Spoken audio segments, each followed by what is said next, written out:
1 से 8 नंबर श्लोक तक इस ग्रंथ की प्रस्तावना आचार्य ने प्रस्तुत की, जिसमें निश्चय और व्यवहार का वर्णन हुआ। अब आचार्य जिस ग्रंथ की उन्होंने प्रतिज्ञा की कि मैं पुरुषार्थ सिद्धि उपायोयम, यह पुरुषार्थ सिद्धि उपाय ग्रंथ को कहूँगा। तब फिर शिष्य पूछता है कि हे भगवान, वह पुरुष कौन है या कैसा है? तब आचार्य उसे श्लोक नंबर 9 के माध्यम से बतलाते हैं। देखें, अस्ति पुरुषस् चिदात्मा विवर्जितः स्पर्श गंध रस वर्णैः गुण पर्यय संवेतः समाहितः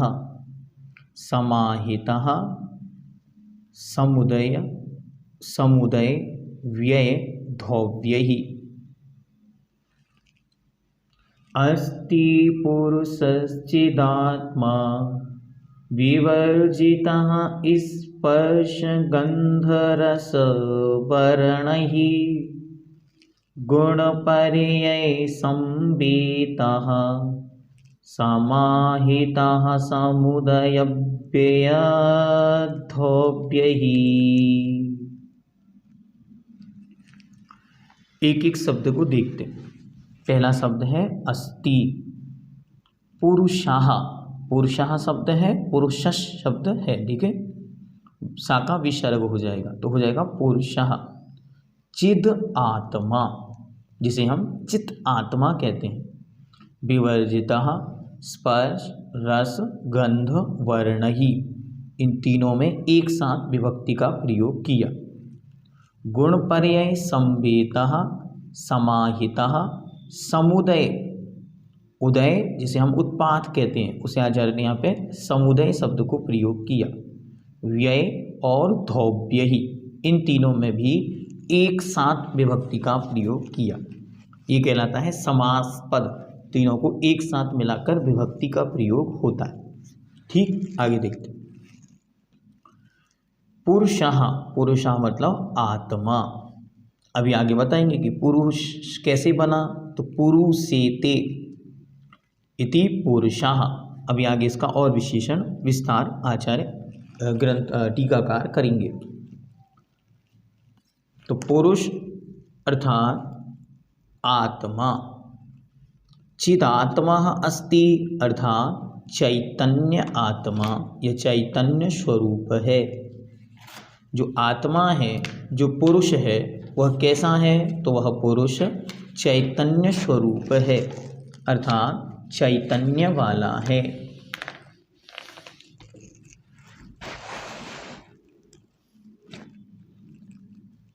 और कैसा है?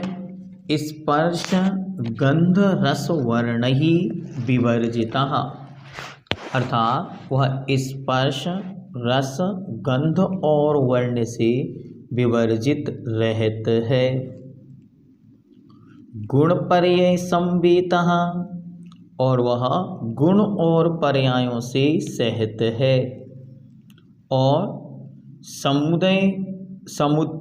समुदय व्यय धौव्यैः, जिसे आपको पहले बतलाया था, जब भी कोई आधा अक्षर आता है जिसे हम कहते हैं हलंत अक्षर, तो वह ह्रस्व अक्षर जो है वह आधा अक्षर आगे वाले को साथ मिलाकर पढ़ना होता है। इसलिए हम जब इसको पढ़ते हैं तो पढ़ेंगे समुदय व्यय व्यय धौव्यैः, ऐसे पढ़ना। लेकिन अलग अलग करेंगे तो समुदय व्यय धौव्यैः। तो उत्पाद व्यय और धौव्य से समाहितः अर्थात व्यवस्थित है। पुरुष के विषय में बता रहे, पुरुष कौन है? तो पुरुष आत्मा का नाम है। वह आत्मा कैसी है? चैतन्य स्वरूप है, अर्थात उसमें चैतन्य स्वरूप है। और उसमें क्या नहीं है? तो स्पर्श रस गंध और वर्ण, इनसे वह रहित है। और गुण पर्याय संवेता, वह गुण और पर्यायों से सहित है और उत्पाद व्यय धौव्य से युक्त है। इस प्रकार वह चैतन्य आत्मा है। अब पुरुष शब्द का अर्थ क्या है, तो जिसकी सिद्धि करनी है उसके विषय में आचार्य बतला रहे हैं। वो कैसा है, तो कहते हैं पुरुषेते इति पुरुषः। पुरुषेते इति पुरुषः। पुर मतलब उत्तम, उत्तम चैतन्य गुण, उनमें जो सेते अर्थात स्वामी होकर प्रवृत्ति करता है उसका नाम पुरुष है। अर्थात ज्ञान दर्शन रूप जो चेतना है उस चेतना के नाथ का नाम, स्वामी का नाम पुरुष है। और उस पुरुष की सिद्धि का उपाय इस ग्रंथ में बतलाया जा रहा है। तो सबसे पहले तो पुरुष क्या है इसको हम समझें, तो इसलिए ये श्लोक बहुत महत्वपूर्ण है। या यूँ मानो इस ग्रंथ की आधारशिला है, क्योंकि पहला ही शब्द पुरुष है। आगे अब देखते हैं टीकार्थ। पुरुष चिदात्मा है, अर्थात पुरुष चैतन्य का अनुभव करने वाला है और चैतन्य स्वरूप है। चित्त का अर्थ संस्कृत के अनुसार तीनों वाच्यों में किया गया है। तीनों वाच्य मतलब कर्ता के रूप में भी चित्त का प्रयोग होता है, कर्म के रूप में प्रयोग होता है और भाव के रूप में भी चैतन्य का प्रयोग होता है। जो अनुभवन करता है या जिसके द्वारा अनुभव किया जाता है या अनुभव करना मात्र चित्त है, वही स्वपर को जानने वाली शक्ति है। चित्त ही जिसकी आत्मा है वह चिदात्मा है। वास्तविकता में हमारी आत्मा का मूल लक्षण क्या है, जानना और देखना। जानना और एक सामान्य प्रतिभास, इसके अलावा अन्य कोई कार्य नहीं, इस आत्मा का अन्य कोई कार्य नहीं होता। अतः अस्ति पुरुषश्चिदात्मा इस पद के द्वारा जीव का लक्षण कहा गया है। जब भगवान उमा स्वामी महाराज से भी हम पूछते हैं कि भगवान जीव का लक्षण क्या है, तो वह भी यही शब्द प्रयोग करते, उपयोगो लक्षणम। उसको ही आध्यात्म की भाषा में जब स्टैंडर्डाइज्ड करते हैं तब उसे कहते हैं चिदात्मा। चिद मतलब चैतन्य, चैतन्य क्या है, वह उपयोग, और वह उपयोग क्या है, ज्ञान दर्शन आत्मा, जिसे हम कहते हैं ज्ञानानंद स्वभावी, दर्शनानंद स्वभावी या चिति संपन्न। ये अलग अलग शब्द होते हैं, बार बार इनका हम प्रयोग भी करते हैं। चिदानंदैक रूपाय या चैतन्य आत्मा या चेतन आत्मा या चिद आत्मा, ये सब एक ही शब्द के वाचक हैं। गुण और लक्षण में भेद है। द्रव्य के गुण बहुत होते हैं पर लक्षण एक ही होता है। जैसे जीव द्रव्य के ज्ञान दर्शन वीर्य अस्तित्व आदि अनंत गुण हैं पर लक्षण एक चैतन्य ही है। इससे यह सिद्ध हुआ कि लक्षण विलक्षण होता है। जो किसी वस्तु का लक्षण होता है वह उसकी पहचान होता है और वह उसे और सब मिले हुए द्रव्यों में से अलग कर देता है। इसी को आगे अब लक्षण के विषय में थोड़ा सा विषय यहाँ पे आचार्य समझाते, देखते। लक्षण मिली हुई अनेक वस्तुओं में से लक्षित वस्तु के अलग करने वाले हेतु को, कारणों को लक्षण कहते हैं। बहुत सारी वस्तुएं एक साथ मिली हुई हों और उसमें से जो वस्तु को एकदम अलग कर दे उसका नाम है लक्षण। और उस लक्षण को अब आगे डिफाइन करते। यह न्याय दीपिका में इस प्रकार का लक्षण बतलाया। क्या कहा, व्यतिकीर्ण वस्तु व्यावृत्ति हेतुर लक्षणम। मिली हुई वस्तु में से जो वस्तु को अलग कर दे उसका नाम लक्षण है। जैसे एक आपने कटोरे में बहुत सारे अलग अलग रंग के अलग अलग साइज़ के पत्थर रख दिए। अब आपने कहा जो सबसे ज़्यादा चमकीला है वो पत्थर अलग करो। तो सबको देखेगा, जिसमें सबसे ज़्यादा चमक वो अलग कर दिया, तो चमक उसका लक्षण हुआ। ऐसे ही यहाँ पुद्गल, धर्म, अधर्म, आकाश, काल और जीव सबको एक लाइन में खड़ा कर दें। अब कोई पूछे कि इनमें से जीव अलग करो, तो कैसे अलग करेंगे? तो उसके अंदर जिनमें चेतना पाई जाएगी, ज्ञान दर्शन पाया जाएगा, वो जीव है। बाकी सब में ये नहीं होता, इसे कहते हैं लक्षण। तो जो मिली हुई वस्तुओं में से वस्तु को अलग कर दे उसे कहते हैं लक्षण। और हर वस्तु का लक्षण उसका विलक्षण होता है। विलक्षण मतलब बाकी सबसे अलग होता है।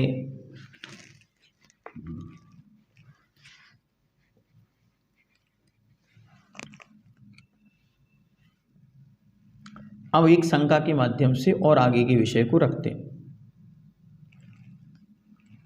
जीव का लक्षण ज्ञान दर्शन होना चाहिए, क्योंकि इन दोनों गुणों का जीव के साथ तदात्म संबंध है।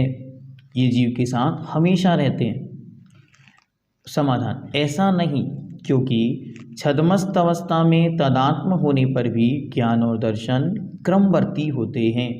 नियम से जब तक जीव छद्मस्त है, गुणस्थान नंबर 1 से गुणस्थान नंबर 12 तक, तब तक नियम से पहले दर्शन होगा, फिर ज्ञान होगा। यही क्रम चलता है। छद्मस्त अवस्था में पहले दर्शन होता है और फिर दर्शन पूर्वक ज्ञान होता है, किंतु सर्वज्ञ के दर्शन और ज्ञान दोनों एक साथ साथ होते। इसलिए दर्शन उपयोग के काल में ज्ञान का अभाव होने से लक्षण विभिचारी होता है। लक्षण में दोष आ जाएगा। हम अगर ये कहें कि मैं केवल ज्ञानानंद स्वभावी हूँ तो दर्शन का अभाव हो जाएगा, और मैं कहूँ कि मैं मात्र दर्शनानंद स्वभावी हूँ तो ज्ञान का अभाव हो जाएगा। इसलिए उन्होंने दोनों को जो मिला हुआ लक्षण है वह उन्होंने कह दिया चैतन्य या उपयोगो लक्षणम। तो इससे दोष नहीं आएगा। विविचार मतलब दोष। अब इसको आगे समझाएंगे। अतिव्याप्ति, अव्यक्ति, असंभव आदि जो दोष होते हैं वो लक्षण को दूषित कर देते। तो लक्षण को दूषित नहीं हो ऐसा ही लक्षण वस्तु का बनाना। अब इसके विषय में और गहन चर्चा आगे करेंगे। इसलिए चैतन्य लक्षण वाला जीव है। यह लक्षण अव्याप्ति, अतिव्याप्ति और असंभव दोष से रहित है। अभी 3 शब्द आपके लिए नए हैं, लेकिन इसकी वीडियो आपको डिस्क्रिप्शन में उपलब्ध है, आई बटन में भी उपलब्ध है। आप उसको देखकर इस विषय को क्लियर कर सकते हैं। यदि आप कहें कि उपयोग लक्षण वाला जीव है तो ऐसी बात नहीं, क्योंकि उपयोग का लक्षण इस प्रकार कहा है। उपयोग का लक्षण क्या है? तो उपयोग का लक्षण है चैतन्य का अनुसरण करने वाले परिणाम को उपयोग कहते हैं। जो चैतन्य का अनुविधायी हो, चैतन्य अनुविधायी परिणाम एव उपयोगा। जो चैतन्य के साथ हमेशा मौजूद रहता है उसका नाम उपयोग है। ऐसा आगम से प्रसिद्ध होने से दोनों में विशेषता का अभाव है। यहाँ पर पुरुष शब्द से मनुष्य अर्थ ग्रहण नहीं करना चाहिए, क्योंकि यह तो पुरुष शब्द आत्मद्रव्य का वाचक है। इसलिए चतुर्गति में होने वाले जीव और सिद्ध पुरुष को, परमात्मा को पुरुष शब्द से ग्रहण करना चाहिए। एक एक शब्द महत्वपूर्ण है। अगर हम मनुष्य गति के मनुष्य को ही पुरुष से ग्रहण कर लेंगे तो सिद्ध आत्माएं छूट जाएंगी, चारों गतियों में रहने वाले अन्य जीव छूट जाएंगे। इसीलिए पुरुष शब्द व्यापक है और वह यहाँ आत्मा का वाची है। इसे मुख्य रूप से ध्यान रखना चाहिए। उस पुरुष में और क्या विशेषता है? तो कहते हैं कि वह स्पर्श, रस, गंध और वर्ण से रहित है। अर्थात 8 प्रकार का स्पर्श, 2 प्रकार का गंध, 5 प्रकार का रस और 5 प्रकार के वर्ण से वह रहित है। जब हमने अमूर्त का लक्षण पढ़ा था तब भी ये अच्छी तरह जाना था, जिसमें स्पर्श, रस, गंध और वर्ण नहीं पाया जाता है वह क्या है? उसका नाम अमूर्त है। और यह आत्मा स्वभाव से, निश्चय से अमूर्त है। जीव पदार्थ में स्पर्श, रस, गंध, वर्ण नहीं होते, यह कथन का तात्पर्य है। अब अगला शब्द क्या कहा? गुण पर्यय संवेतः।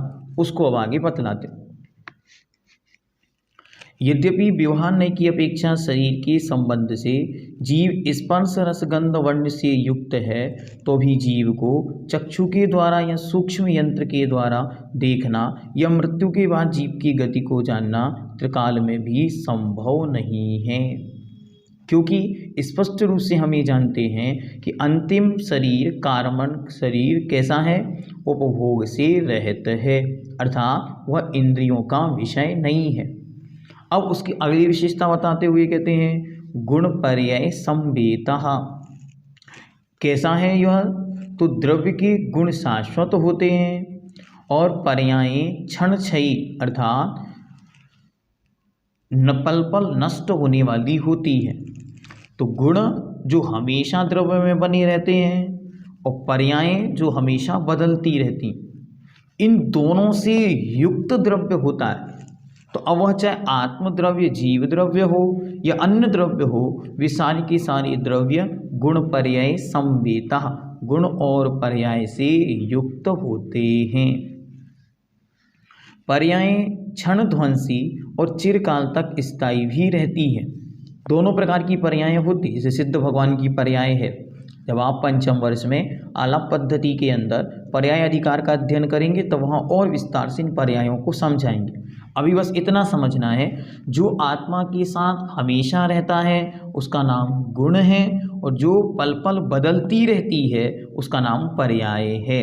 लेकिन वह पर्याय ऐसी भी होती है कि एक बार बन जाए तो हमेशा बनी भी रह सकती है, जैसे सिद्ध भगवान की सिद्ध पर्याय, जैसे मेरु पर्वत की मेरु रूप पुद्गल की पर्याय। ऐसे द्रव्य के विधायक गुण हैं और गुण का विकार पर्याय हैं। पर्याय पर्याय परिणमन ये सब एकार्थवाची हैं। जो गुण और पर्याय से सहित है उसे जीव द्रव्य जानना चाहिए। गुण पर्याय व द्रव्यम अर्थात गुण और पर्यायों से युक्त द्रव्य होता है, जिससे जीव की द्रव्यता का वर्णन किया जाता है, उसका नाम द्रव्य है। और कभी भी द्रव्यत्वपना जो है वह जीव से कभी भिन्न नहीं होता, अपितु वह उस जीव में सदा बना रहता। अगर द्रव्यत्वपना ही नष्ट हो जाए तो उसका परिणमन रुक जाएगा, और जिसका परिणमन रुक जाएगा वह अस्तित्व से समाप्त हो जाएगा, इसलिए उसका परिणमन कभी भी नष्ट नहीं होता। अब आगे और कहते हैं, और किस प्रकार है? तो समुदय व्यय ही समाहितः नवीन पर्यायों की प्राप्ति का नाम उत्पाद है, जिसे यहाँ समुदय शब्द से प्रयोग किया। अच्छी तरह उदित, जिसे हम उत्पन्न होना कहते हैं। पूर्व पर्याय के त्याग का नाम व्यय है। पहली जो पर्याय है उसके नाश का नाम व्यय है। तो पूर्व पर्याय का नाश यह व्यय है, नई पर्याय का उत्पन्न होना यह उत्पाद है, और दोनों पर्यायों में सत अर्थात अस्तित्व का बना रहना होना इसे धौव्य कहते हैं। इसके लिए बहुत सारे उदाहरण हमने पूर्व में देखे, जैसे सोना। तो हमने कोई कंगन था और वह टूट गया, उस कंगन से कलश बनवाया तो सोना नष्ट हुआ, कलश बन गया। तो सोने का व्यय हुआ, कलश का उत्पाद हुआ और सोना बना रहा, इसका नाम है धौव्य। सोने में कल भी पीत वर्ण था, अभी भी पीत वर्ण है। सोने में जो स्वर्णत्व था वो आज भी है, इसका नाम है धौव्य। इनमें से जो सहत है वह उत्पाद व्यय धौव्य से युक्त है। उत्पाद व्यय धौव्य युक्तम सत, और सत द्रव्य लक्षणम। ये तत्वार्थ सूत्र में आपने अच्छी तरह देखा। जैसे एक उदाहरण और देते, जैसे दही और घी गौरस की अपेक्षा अभिन्न है। दोनों ही गौ से उत्पन्न होने वाले पदार्थ हैं, तो इसलिए गौरस हैं। किंतु दूध का व्यय दही का उत्पाद है। दूध नष्ट हुआ और दही उत्पन्न हुआ। धृत पर्याय का उत्पाद, दही पर्याय का विनाश, व्यय। इन सभी स्थितियों में दूध रूप द्रव्य का सभी के साथ अनुवर्तन सदैव रहता है, इस अपेक्षा से कथनचित अभिन्न है।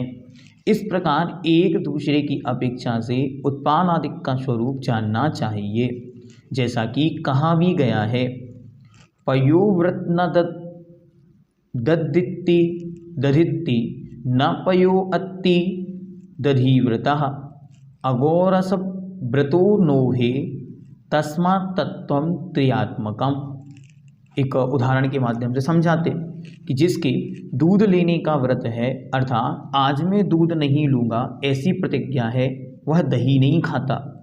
जिसके दही लेने का व्रत है वह दूध नहीं पीता, और जिसका गोरस ना लेने की प्रतिज्ञा है, व्रत है, वह दूध दही दोनों ही नहीं खाता।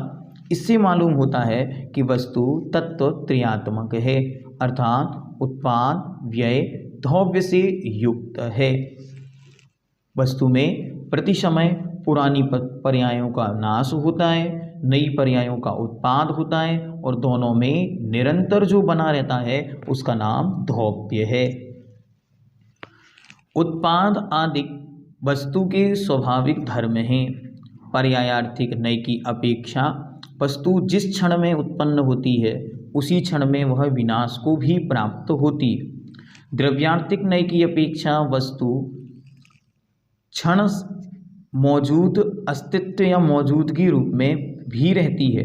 इससे यह सिद्ध हुआ कि वस्तु प्रत्येक क्षण नवीन ही है। इस कारण से सिद्धों के प्रत्येक क्षण अपूर्व ही सुख होता है। पहली पर्याय नष्ट हुई, द्वारा पुनः नया उत्पन्न हुआ, तो वह अपूर्व, क्योंकि पहले वाला नष्ट होता चला जा रहा। जिसने 2 बजे क्लास स्टार्ट की थी वो अब नहीं रहा। जिसने पढ़ाई द्वादश वर्षीय में एडमिशन लेकर शुरू की थी वो अब नहीं रहा, क्योंकि वो तो नाश को प्राप्त हो गया। और वर्तमान में विज्ञान भी इस बात को बहुत अच्छी तरह स्वीकार करता है कि एवरी टाइम हमारे सेल्स डिफ्यूजन के कारण बॉडीज कंप्लीटली चेंज है। उसमें जो सेल्स हैं वो हमेशा हर समय डिस्ट्रॉय होते हैं और न्यू सेल्स वहाँ पर रीजनरेट होते चले जाते हैं।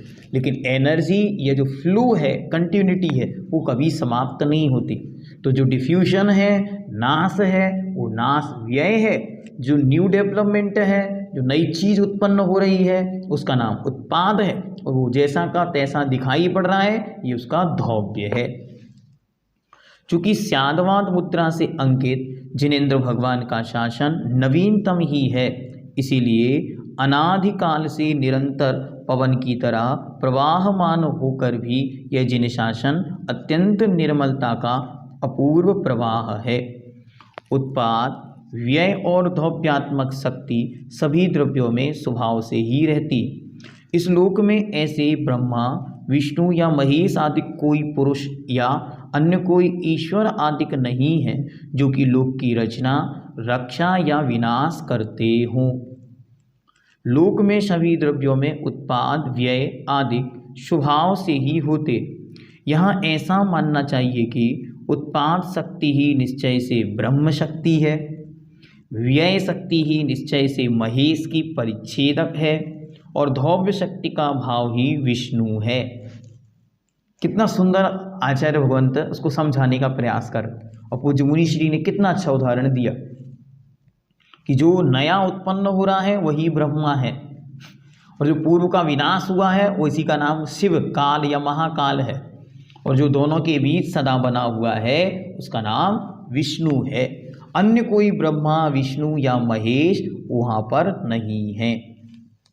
ये ध्रुव सत्य, ये वस्तु की वास्तविक स्थिति का बोध हमें इन पंक्तियों के माध्यम से होता है।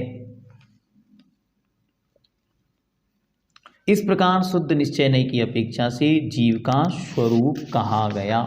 यह जीव के स्वरूप का कथन यहाँ पर आचार्य ने किया।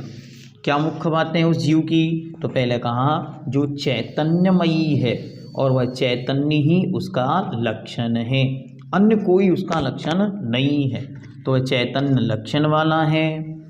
और विवर्जितः स्पर्श रस गंध वर्णयी, वह स्पर्श रस गंध और वर्ण से रहित है। गुण पर्याय संवेता, गुण और पर्यायों से युक्त है। और समाहितः समुदय व्यय द्रव्य ही, और उसमें निरंतर ही उत्पाद व्यय और द्रव्य बना रहता है। इस प्रकार यह जीव का लक्षण अच्छी तरह जानने योग्य है। जिस पुरुष को आगे सिद्धि प्राप्त होनी है, वास्तविकता में यह संसार उस पुरुष को ही नहीं जानता। इसलिए आचार्य ने उस पुरुष से हमारा परिचय कराया। कई लोग कहते हैं भैया जी जब हम अर्घ चढ़ाएंगे तो हम क्या बोलेंगे, करता हूँ कि करती हूँ। जब हम पूजा करें तब हम न स्त्री हों न पुरुष हों, अपितु जो इस श्लोक में वर्णित पुरुष हैं उस पुरुष की ओर हमारी दृष्टि हो, जिसका नाम आत्मा है। तो हम कौन हैं? हम आत्मा हैं। और हमारा लक्षण क्या है? कोई पूछे आपका लक्षण क्या है, तो कोई कपड़ा, कोई साड़ी, कोई रंग या कोई मकान, ये हमारा लक्षण नहीं, अपितु हमारा लक्षण तो हमारी स्वयं की चैतन्य शक्ति है, जिसका नाम उपयोग है। और मेरा यहाँ क्या है? तो न मेरे स्पर्श है, न मेरे रस है, न मेरे गंध है, न मेरे वर्ण है, मैं तो इन सब से भिन्न हूँ। मेरा क्या है? मेरे तो मात्र गुण हैं और उन गुणों की होने वाली पर्याय। और मेरा लक्षण क्या है? मेरा लक्षण तो उत्पाद, व्यय और द्रव्य से युक्त द्रव्यत्वपना है। और मेरा लक्षण मूल में क्या है? उपयोग, चैतन्य लक्षणम। पुरु अर्थात उत्तम चैतन्य गुणों में जो सेते मतलब स्वामी होकर प्रवृत्ति करता है उसे पुरुष कहते हैं। अर्थात जो ज्ञान दर्शन रूप चेतना के स्वामी हैं उन्हें पुरुष कहते हैं। यह पुरुष रूप जो लक्षण है ये तीनों प्रकार के दोषों से रहित है, अव्याप्ति, अतिव्याप्ति और असंभव।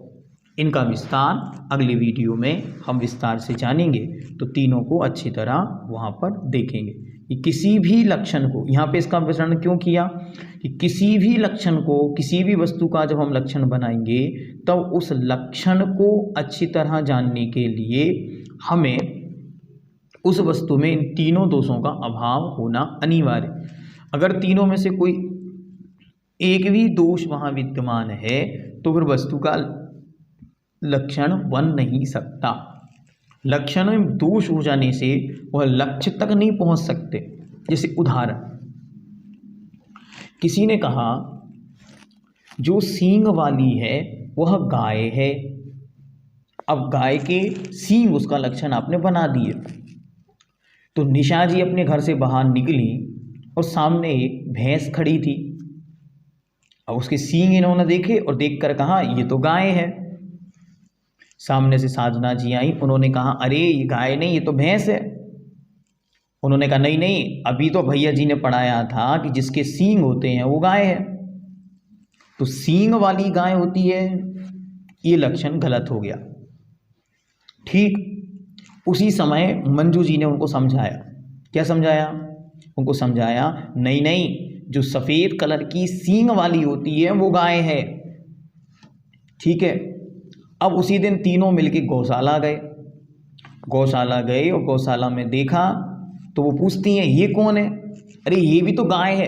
अरे अभी आपने कहा था जो सफ़ेद रंग की होती है वो सींग वाली होती है, वो गाय होती है, तो यहाँ ये काले कलर की, श्याम कलर की और ये अन्य कलरों की गाय है, ये कौन है फिर? तो मंजू जी ने जो लक्षण बनाया वो लक्षण भी गलत हो गया। तो लक्षण हमेशा ऐसा हो जो लक्ष्य में परफेक्ट बैठता हो। वो लक्षण आपने बनाया लेकिन वो लक्षण, पहला लक्षण जो था वो कहाँ चला गया? अलक्ष्य में चला गया। जो हमने भैंस को कोई चर्चा ही नहीं हुई, वो लक्षण दूसरे में चला गया। इसे कहते हैं अव्याप्ति, अतिव्याप्ति। और अव्याप्ति जो आपने लक्षण बनाया वो आपके लक्ष्य में पाया ही ना जाए।